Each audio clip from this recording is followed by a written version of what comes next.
seriously. And we have processes in place to ensure that we will do a thorough evaluation after the fact, regardless of whether complaints are filed or not. If anyone in the public has concerns or wants to file a complaint about any police actions now or at any time, they can contact our Citizen Police Review Agency at 238-3159. Again, 238-3159. There's also an app that you can download from the City of Oakland's app site, again, for the CPRA. We continue to be committed to create safe spaces for people to express their righteous grief and anger over the events in this country and over the conditions in our society. We also are absolutely committed to public safety, and we are doing what we can to prevent and hold accountable people who would do damage, who would commit violent acts, who would commit vandalism or theft in our beloved city. Finally, I want to remind people that Oakland is a city that is committed to the work of racial justice. And we encourage people to get involved, to continue this work. It will take everyone in this community to move forward. And whether that is getting involved with the work of our Department of Race and Equity, our Department of Violence Prevention, or our piloting of different types of non-police response to emergencies. This is all work that is getting done in Oakland that we have been committed to and that we will continue to lift up and accelerate in the midst of this national crisis. And with that, I'm very pleased to call up for some more specifics about the events of last night, Deputy Chief, oh, that's all right, go ahead. Deputy Chief LaRon Armstrong.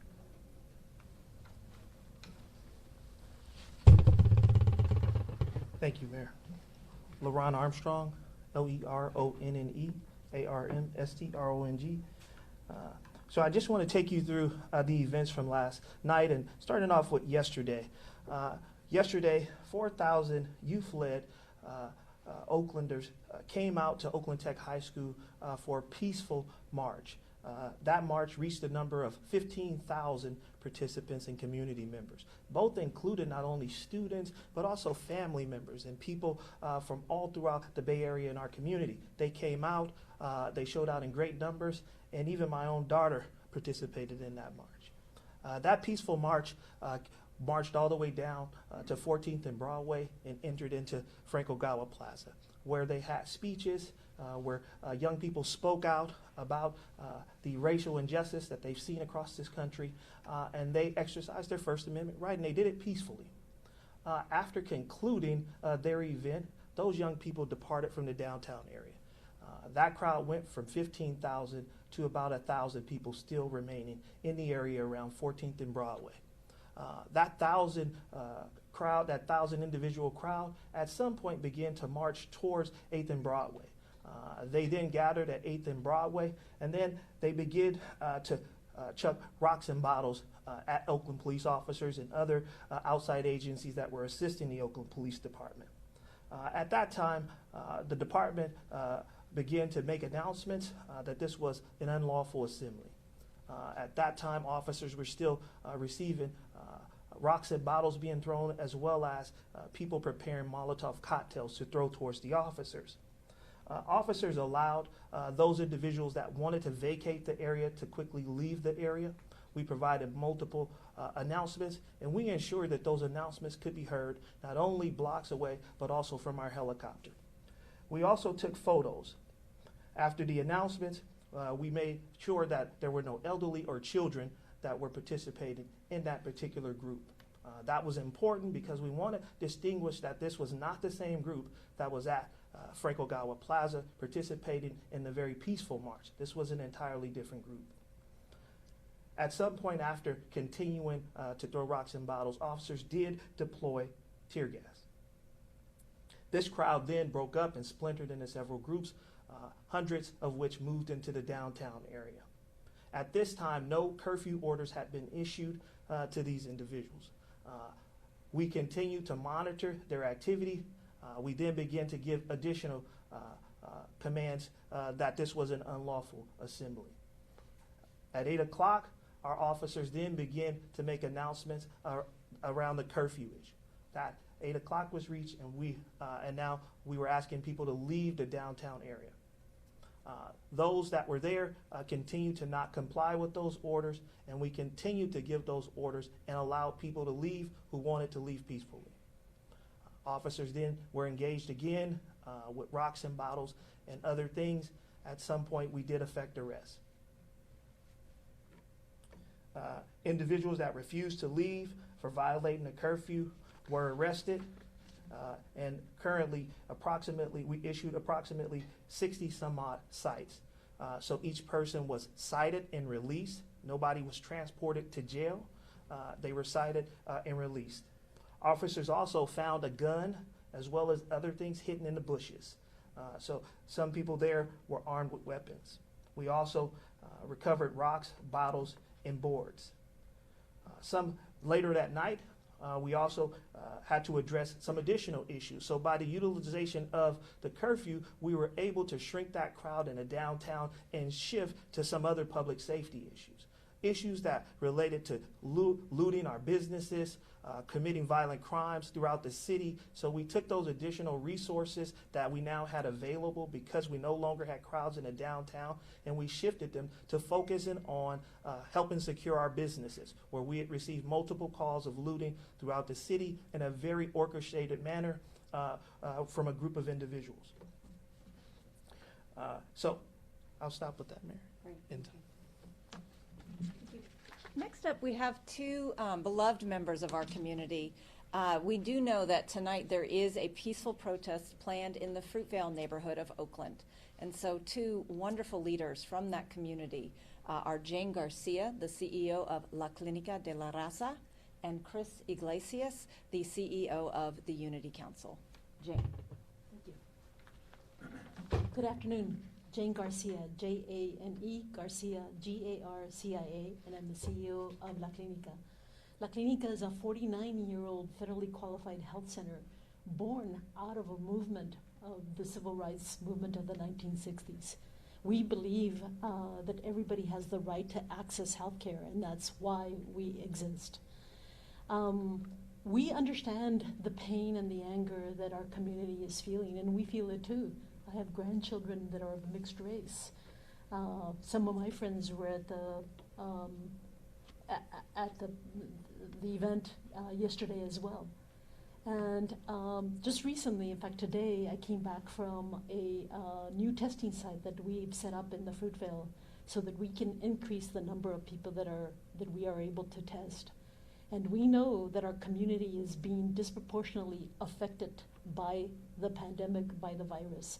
We are reporting close to a 30% positive rate. That is not what the rest of the community is experiencing. So we understand the issue of discrimination and not being treated equally. So it's for this very reason that we are concerned about what's going to happen to our communities and to urge our colleagues to please respect the businesses and the organizations and the nonprofits that are there. The COVID pandemic is an outcome of the social injustices, of the inequities that are in our system. And today we had to close our clinics early. We had to board up in preparation. This past weekend, our optometry clinic was vandalized. We now have graffiti in a number of our buildings. And so when we are struggling and working to make sure that there's more equity in our communities, it breaks our heart to see this kind of events happening in our very community. So we're with you. We know that many of our patients that are suffering don't have access to enough food. They don't have access to income right now, and they're disproportionately hurt by what's going on. So this added burden of not being able to receive services when they need it because we have to lock down hurts us and is counterintuitive to the very reasons that this movement is so active and so vibrant. So here today to say we understand the anger, we understand the movement, and we are very much a part of it. We're from that movement. But let's not have our movement contaminated by this other message of looting. We're in it together, and we'll come out of it together. Thank you. Chris Iglesias, Unity Council. Thank you, Jane. Excuse me. Mrs. Mayor, thank you for your leadership. Chief, my name is Chris Iglesias. I'm the CEO of the Unity Council. We are La Clinica's older sibling. So we're about 55 years old. Also started back in the civil rights movement in 1960. So we know about the movement. We know about protests. We know about using your voice to affect change. And we've been doing that for a long, long time. And we understand the pain that the community is feeling right now. We're also big employers. We have almost 300 employees, most of which live in Oakland, most of which live in East Oakland, most of which are people of color who teach in Head Start and who are out on the streets with our social enterprise, as well as Jane. Jane has over 1,000 employees, right? The Fruitvale is a welcoming place. It's a culturally place. You know, we work with over 300 businesses just within the Fruitvale. African American businesses, Asian, Latino, Arabic, you name it. That's why they call it International Boulevard. And it's home, and we want you there. And we want to see gatherings, but we also want to see restraint. I think one of my biggest concerns is, as Jane mentioned, the needs in the community with this pandemic are basic, right? Like the Bay Area's done a great job of flattening the curve and keeping folks out of the hospital, which is great for the healthcare system, right? But the needs in the community like East Oakland and the Fruitvale, have just shot straight up, and they're basic. They're food, their money, and just basic resources. So tomorrow morning, very close to where this protest is being planned tonight, we will be doing our Wednesday food distribution. We're distributing over 400 bags of groceries to families, to children, to seniors, not to mention 1,200 prepared meals from restaurants in partnership with World Central Kitchen. There are so many people that have stepped up to the plate to help serve the community. World Central Kitchen is activating, I don't know how many restaurants in and around Fruitvale. So we're actually able to open restaurants, get their staff back in, and most of these are run by women, immigrant women, organic food, the best food you want, and it's being funded by these foundations like Eat, Learn, Play Foundation, Steph Curry, Aisha Curry.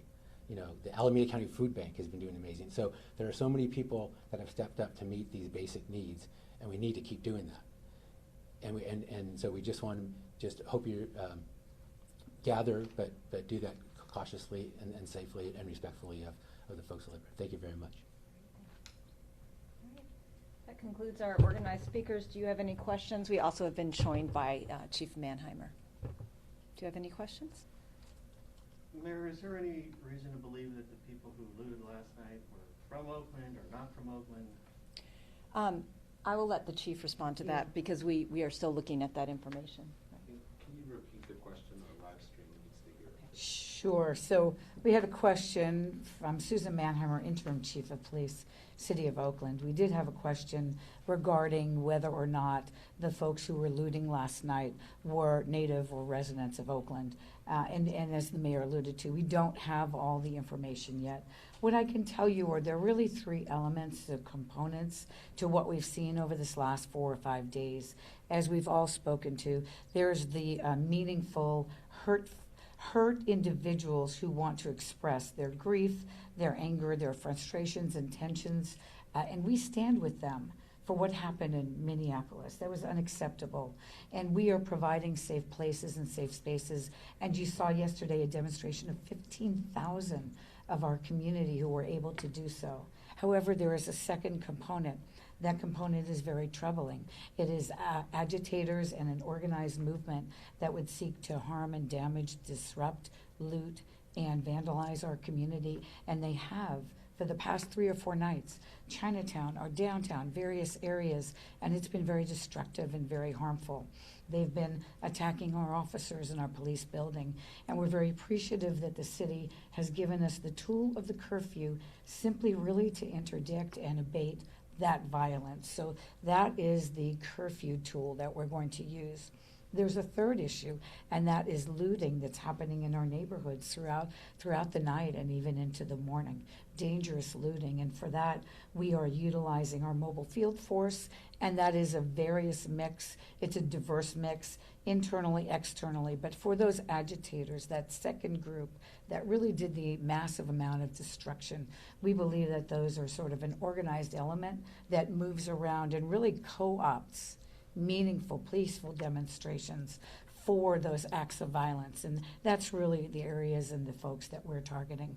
I can tell you there were no juveniles in that group yesterday. We are collecting that race and demographic data because we do believe that they are outsiders who would endanger our businesses and our community. Thank you. Can anyone speak to the murder of the federal officer? I don't know if we have any further information. I mean, I can talk high level about it, but. Yeah, I will tell you, because we're working daily with the Federal Bureau of Investigations, and they did take over this investigation. They're very interested. They'd like to know if anyone at all has video of the area. We have reason to believe that these individuals were targeting uniformed officers. We know that they were out and about in the area of where our officers and others were stationed, and that ultimately came upon these two individuals who were off more in a secluded area. And so the FBI has taken it over. It's very distressing. Those were local, wonderful individuals. So we're asking now that if anyone has any video or other information, please bring it forward. In light of that, does that change the way that you'll be policing events like this? You know, in my 35 years, and many chiefs across the country have been talking about this, this is very delicate. The trigger point, pardon that use of expression, really emanated from a police use of force experience that was really tragic and very devastating, and just something that we all stand against.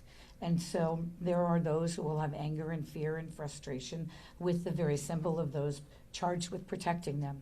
Where it crosses the line is when anyone tries to harm anyone else, including our officers who have been the target of significant rocks, bottles, Molotov cocktails, incendiary devices, and gunfire. We've had gunfire at our police building. We've had gunfire out on the streets, not only here, but in other areas of our county. And these two individuals are yet another tragic example. We have to protect those who will protect the rest of us and make sure we do it constitutionally, equitably, and fairly. But we can not allow for that type of fear or anger to anyone in our community. Okay. Any further questions? With that, we thank you for your attention today, and we will continue to keep you updated. And we are here to answer any and all questions. We're very committed to transparency. Thank you. Thank you. Thank you. It's wonderful to meet you. I would love to come out sometime and see the amazing stuff going on with the kitchen and the others.